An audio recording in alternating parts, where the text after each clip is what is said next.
السلام علیکم ورحمۃ اللہ وبرکاتہ۔ دیکھیے، حق کے راستے کی سب سے بڑی رکاوٹ جو انسانوں نے پیدا کر دی وہ یہ فلسفہ تھا کافروں کا کہ کیا انسان ہماری رہنمائی کریں گے۔ اگر اللہ تعالیٰ کو ہماری رہنمائی کی وہ تھی تو کوئی فرشتہ نیچے بھیج دیتے، وہ فرشتہ ایک رسول بن کے آتا تو پھر ہمیں پتہ چل جاتا کہ حق کیا ہے باطل کیا ہے۔ تو یہ انسان ہے، یہ تو ہماری طرح کے انسان ہے، ظاہری بات ہے ہم ان کی قیادت کیسے قبول کر لیں اپنی طرح کے انسانوں کی؟ جس طرح ان کو بات کرنے کا حق ہے ہمیں بھی تو اسی طریقے سے۔ یہ تو بڑے بڑے سرداروں کا یہ مسئلہ تھا۔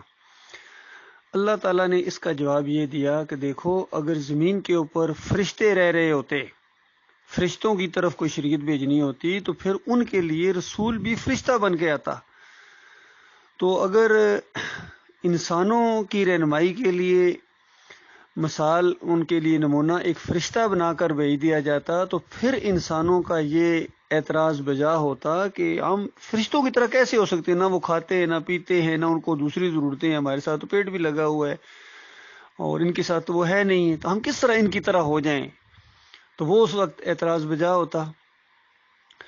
تو اللہ تعالیٰ نے انسانوں کی رہنمائی کے لیے انسانوں ہی کو رسول بنا کر بھیجا ہے، انبیاء بھیجے ہیں، رسول بھیجے ہیں، کتابیں نازل کی، ان کے ساتھ بھی پیٹ لگا ہوا تھا، بھوک لگتی تھی، پیاس لگتی تھی، بیوی بچوں کی ذمہ داریاں تھیں اور ساری باتیں وہی تھیں، بس صرف فرق یہ تھا کہ ان کے اوپر اللہ کی طرف سے وحی آتی تھی اور غیر نبی یا غیر رسول جو ہوتے ہیں ان کے اوپر وحی نہیں آتی تھی۔ اب یہ انتخاب اللہ کا ہے کہ کس کے ذریعے پیغام پہنچایا جائے، کس کو نبی بنایا جائے، کس کے اوپر کتاب نازل کی جائے۔ یہ اللہ تعالیٰ انسانوں سے مشورے کے بعد نہیں کرتا ہے، کہ جمہوریت کا نظام نہیں ہے کہ ووٹیں ڈالو جی، جس کو سارے لوگ کہیں گے میں اس کو رسول بنا دوں گا، تمہارا ہیڈ بنا دوں گا۔ ایسے نہیں ہے، اللہ دلوں کے اوپر دیکھتا ہے کہ کون دل سے کس کو یعنی بنایا جائے، یہ اللہ کا انتخاب ہے۔ تو انبیاء کے ساتھی اللہ تعالیٰ نے بنائے، یعنی اگر انکاری موجود ہیں تو ساتھی بھی موجود ہیں جنہوں نے انہی دلائل کو مان لیا ہے، چونکہ انبیاء کے دلائل ہوتے تھے جو نظر آنے والے ہیں۔ غور کرو، زمین کے اوپر غور کرو، آسمان کے اوپر غور کرو، بارشوں کے اوپر غور کرو، یہ جو تم کھاتے ہو کھانا اس کے اوپر غور کرو، زمین سے نکلنے کے اوپر تمہارا جس طرح سبزہ چارہ سبزیاں پھل نکل رہے ہیں، یہ جو پھول کے اوپر غور کرو، ان کے پکنوں کے اوپر، پھلوں کے پکنوں کے اوپر غور کرو، کون یہ کر رہا ہے؟ یہ تو ہے ایک اللہ۔ تو سارا انتظام تو اللہ کر رہا ہے، مانتے بھی ہو۔ پھر یہ دوسروں نے کیا پیدا کیا ہے؟ دوسروں کے سامنے کیوں جھکتے ہو؟ دوسروں کے واسطے وسیلے کیوں دیتے ہو؟ یہ تمہارا جو یہ انداز ہے، یہ اس کو کافرانہ انداز کہتے ہیں، اور اللہ ان کو کافر کہتا ہے، انکاری کہتا ہے، ناشکر اور غدار کہتا ہے۔ تو یہ نہ کرو بس۔ تو یہ انبیاء نے تعلیم دی، پھر انبیاء کے جو ساتھی بنے انہوں نے بھی یہی تعلیم دی، اور وہ تعلیم آگے بھی چلتی رہی انبیاء کی وفات پانے کے بعد بھی۔ اور بنی اسرائیل کے اندر تو اللہ تعالیٰ نے ایک سلسلہ چلا دیا کہ ایک نبی کے مرنے کے فوراً بعد اللہ تعالیٰ یا اس کی زندگی کے اندر دوسرے نبی کو اللہ تعالیٰ مبعوث کر دیتا، اور پھر اس طرح ایک نبی بعد والے کی بشارت بھی دیتے ہیں کہ میرے بعد یہ نبی ہوں گے، تاکہ اللہ کی طرف سے پتہ چل جائے اور انسانوں کے لیے کوئی مشکلات نہ ہوں پہچاننے میں۔ کیونکہ نبوت کا معاملہ بڑا سینسیٹیو ہوتا ہے کہ سچا نبی ہو آپ نہ مانے تو کافر، جھوٹا نبی ہو آپ اس کو نبی ماننا شروع کر دیں تو کافر۔ تو یہ بہت سینسیٹیو معاملہ ہوتا ہے۔ تو انسانوں نے جو انبیاء کا ساتھ دیا یا بعد میں ان کے ساتھی بنے، اس راستے پر چلے، ان اہل علم کو اللہ تعالیٰ نے انبیاء کا وارث قرار دیا۔ وارث کہ علم کے وارث ہیں، اور انبیاء کوئی درہم اور دینار نہیں چھوڑتے ہیں، اس طرح کا وارث نہیں ہوتا ہے، بلکہ جو بھی ان کا ترکہ ہوتا ہے وہ صدقہ ہوتا ہے، تاکہ دینی امور پر اجرت کا شائبہ بھی ان کی طرف نہ جائے کہ اتنے بھائی پیسے ان کے وہ پاس تھے جو پتہ نہیں کہاں سے لائے ہوں گے، نہ، جو بچ اگر ہے بھی ہے کوئی تھوڑا بہت تو صدقہ ہے اللہ کے راستے میں۔ ان کی اولاد کو بھی اس چیز سے گویا محروم کر دیا گیا، باقی اللہ دے گا ان کا جو بہت زیادہ دے گا۔ ایک نبی کی اولاد ہونا کتنا بڑا اعزاز ہے، کیا کچھ اس کو ملے گا۔ تو یہ اللہ نے انداز اختیار کیا۔ تو انبیاء کے وارث وہ علماء ہوتے ہیں جو انبیاء کے طریقے پر چلیں، علم کے ذریعے انسانیت کی رہنمائی کریں اور لوگوں کے شکوک و شبہات کو دور کریں۔ اس نقطے پر میں ذرا زور دے رہا ہوں شکوک و شبہات کو دور کرنا یہ علماء کا کام ہوتا ہے، اور انبیاء کے اوپر جو کتابیں نازل ہوئی ہیں، انبیاء کی ایک ڈیوٹی ہے کہ ان کے اوپر عمل کرو، اور جو اللہ نے نازل کیا ہے انسانوں کے لیے اس کو کھول کھول کے بیان کرو، اس کی تفسیر بیان کرو، الفاظ کے ساتھ بھی اور عمل کے ساتھ بھی، تاکہ پوری طرح واضح ہو جائے کہ اللہ کا یہ جو حکم ہے اس کا مطلب کیا ہے۔ عمل کر کے دکھاؤ تاکہ لوگوں کو پتہ چلے یہ ہے، اور پھر اس کو بیان بھی کرو، اس کی تشریح بھی کرو۔ تو یہ ڈیوٹی لگائی گئی ہے انبیاء کی۔ تو پھر انبیاء کے بعد جو علماء ہوتے ہیں، اس لیے وہ وارث الانبیاء ہیں کہ وہ لوگوں کے شکوک و شبہات دور کریں۔ شکوک و شبہات کہاں؟ ایمان، عقیدے، واقعات میں جو شکوک و شبہات شیطان نے ڈال دیے ہیں اس کو وہ دور کریں۔ اور اگر علماء ہی شکوک و شبہات پیدا کرنا شروع کر دیں تو بتاؤ پھر کیا بنے گا؟ پھر کون اصلاح کرے گا؟ پھر کون اصلاح کرے گا؟ جب علماء بگڑ جائیں، جن کو اللہ نے کچھ اپنی آیات کا علم دیا ہے، وہ دنیا کی طرف جھک جائیں، وہ جناب شیطان کے کچھ ساتھی بن جائیں، شیطان کے منصوبے کو تقویت دینا شروع کر دیں، کیونکہ شکوک و شبہات ڈالنا شیطان کا کام ہے، شک۔ اس لیے اللہ تعالیٰ نے جہاں عقائد کے معاملے آئے وہ بتایا ہرگز ہرگز شک کرنے والوں میں شامل نہ ہونا۔ تو اصل میں یہ معاملہ ہوا ہے آج امت مسلمہ کے ساتھ، اس کی اکثریت کے ساتھ، عظیم اکثریت کے ساتھ، کہ آج علماء بگڑ بیٹھے ہیں۔ انہوں نے دین کو اجرت کا ذریعہ بنا لیا ہے، انہوں نے شکوک و شبہات پیدا کرنے شروع کر دیے، انہوں نے فرقے بنائے ہیں، اور ہر فرقہ مگن ہے، مست ہے، مطمئن ہے اپنے اس کفر و شرک کے اوپر، اور معمولی نہیں، بڑی بڑی پگڑیاں ہیں، بڑی بڑی پگڑیاں ہیں، بڑے بڑے نام تھے، عبد القادر جیلانی، پتہ نہیں غوث الاعظم، محی الدین چشتی، غریب نواز، علی حجویری، داتا، گنج بخش، کھوٹی کھری کرنے والے، بگڑیاں بنانے والے، مجدد الف ثانی، مجدد تجدید کرنے والے، الف ثانی، دوسری ہزارویں صدی کے جو دین کو بالکل جو ہے اس کو تجدید کر دیا گویا انہوں نے۔ حالانکہ ان کی ملفوظات پڑھو تو تجدید ایسا لگے گا کہ 1000 سال پہلے جو اس سے پہلے کفر و شرک تھا اس کی تجدید انہوں نے کر دی، وہ کفر و شرک پھر لے آئے ہیں امت مسلمہ کے اندر۔ اسی طرح عبد القادر جیلانی کی کتابوں میں شرکیہ واقعات، خدائی کے واقعات، محی الدین چشتی کی کتابوں میں اسی طریقے سے، اور یہ شاہ ولی اللہ کا پورا خاندان، ان کی کتابیں پڑھو، ایک سے ایک خدائی کے دعوے اور شرک اور کفر اور وحدت الوجود، وحدت الشہود۔ پھر اسی مشرکانہ عقیدے کو تقویت دی ڈاکٹر اسرار نے، اور پھر اعلیٰ حضرت نے، طاہر القادری نے، طارق جمیل نے، تقی عثمانی نے، سارے ایک سے ایک بڑھ گئے۔ اور پھر مشرکانہ نظام یہ جمہوریت کا، اس کو سند جواز بخش رہے ہیں حافظ سعید، حافظ قرآن مجاہد، اندازہ لگاؤ، جمہوریت کے اندر کود پڑے۔ خادم حسین رضوی شرکیہ نعرے پوری زندگی لگواتے رہے، اور اس شرکیہ نظام کے اندر کود پڑے، مشرکانہ نظام کے اندر۔ اور یہ ساجد میر، اور یہ جو کیا نام ہے، اور بھی یہ کتنے جتنے اہل حدیثوں کا یہ جتنے ہیں، بڑے گرج گرج کے تقریریں کرتے ہیں۔ اور یہ توصیف الرحمان ایک شرک کا رد کر رہا ہے، دوسرے شرک کو جواز فراہم کر رہا ہے۔ ڈاکٹر ذاکر ہندوؤں اور عیسائیوں کے بتوں کو توڑ رہا ہے، اور اپنے جو مسلمانوں کے بت ہیں، ان کے کابرین کے جو بت ہیں دماغوں کے اندر جو چھائے ہوئے ہیں، ان کا دفاع کر رہا ہے۔ یہ پرابلم ہوئی ہے اللہ کے بندوں۔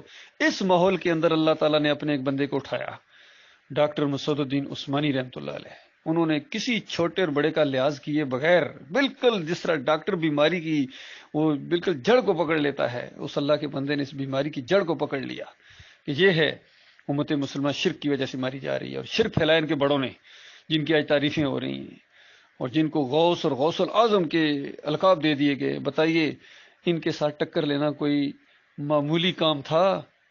یہ خالص اللہ کی رحمت اور شفقت کی وجہ سے یہ دعوت اٹھی ہے۔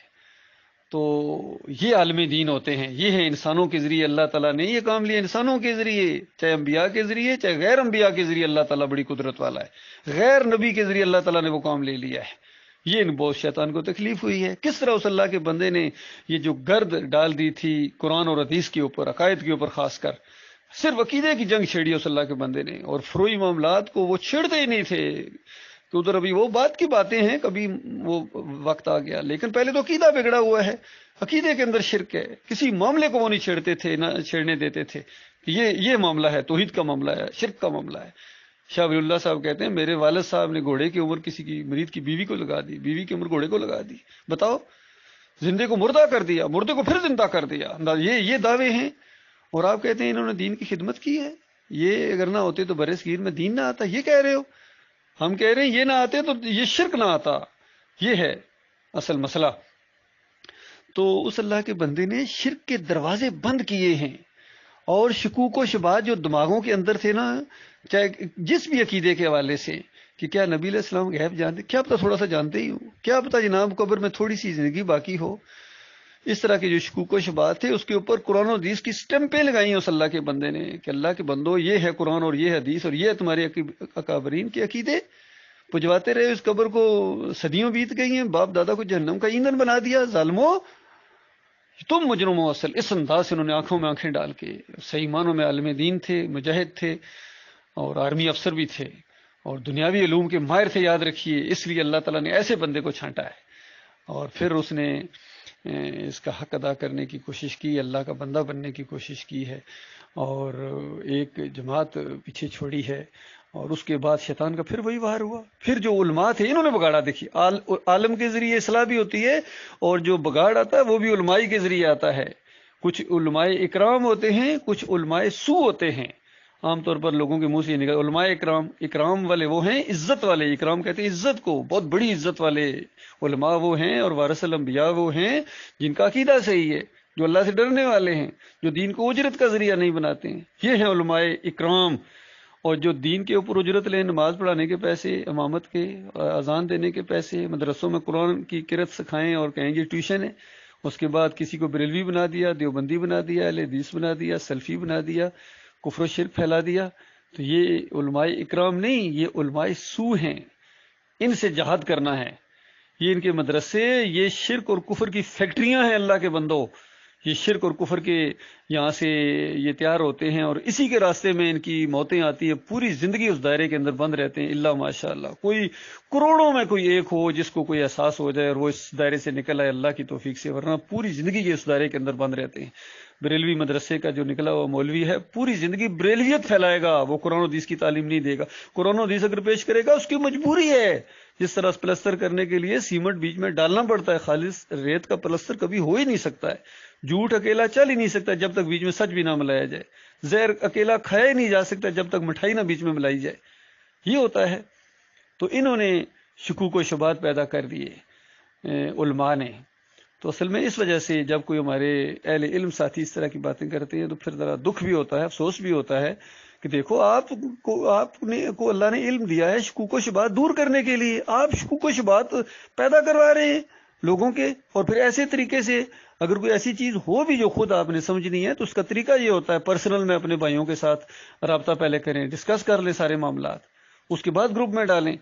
اگر آپ گروپ میں پہلے سے ڈالیں گے تو پھر ہر اینگل سے اس چیز پر گفتگو ہوگی. اور کتنے ہیں جو بولے بالے بھائی جو پہلے اس فتنے میں نہیں پڑے وہ بھی پڑ جائیں گے، تو اس کے آپ ذمہ دار ہوں گے. تو یہ معاملہ ہے میرے پیارے بھائیوں. چاہے یہ رفع عیسیٰ کا معاملہ ہو، نزول عیسیٰ کا معاملہ ہو، یہ بالکل قرآنی عقیدہ ہے، صحیح حدیث کے اندر اس کی تشریح آئی ہے. اور یہ دجال کا یہ معاملہ ہو، یہ خالص چھوٹ کا ایک معاملہ ہے. اور پھر زمین سے ابھی تو ایک جانور نکلے گا، پھر کیا کرو گے؟ پھر آپ کوئی جانور باتیں کرتا ہے، اللہ نے قرآن میں بیان کر دیا. اب اگر یہ حدیث میں ہوتا تو غامدی نے کیا ماننا تھا یا سر سید نے ماننا تھا؟ وہ تو ویسے بھی نہیں مانتے، وہ اس کی بھی تعویل کر گیا حالانکہ قرآن میں موجود ہے. پھر یاجوج ماجوج کے بارے میں یہ، اور پھر اور جو قیامت کی نشانیاں ہیں، قرب قیامت، سب کی وہ تعویلیں کرتے ہیں، عجیب و غریب اس کا مذاق اڑاتے ہیں. اب اوروں کو کیا کہا جائے، ہمارے اپنے جو توحید کے اندر آئے ہوئے تھے اس کے بعد یہ ہمارے یعقوب علی صاحب کس طرح انہوں نے معجزات کا مذاق اڑایا. پھر شکوک و شبہات دور کرنے کے بجائے محمد حنیف جیسے عالم دین بنے کو تفسیریں لکھ رہے ہیں، شکوک و شبہات میں ڈال دیا. آپ دیکھیے پہلے شرک پھیلا دیا، اب کچھ تو شرک میں چلے گئے، اب کچھ بیچ میں ڈواں ڈول ہو گئے کہ یار پتہ نہیں کچھ سمجھ نہیں آتی، یہ اللہ کو سجدہ ہوا تھا یا یوسف علیہ السلام کو ہوا تھا، چلو دونوں ٹھیک ہے جی، کئی ایسے بھی ہیں. تو یہ شکوک و شبہات میں ڈال دیا یا نہیں؟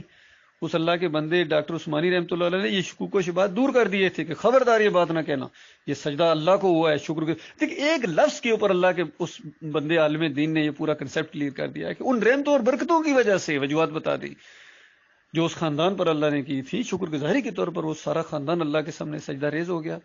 محمد حنیف صاحب کہتے ہیں نہیں، دعوت القرآن کے اندر اندازہ لے لکھ، دعوت القرآن تفسیر لکھی، نام کتنا زبردست ہے.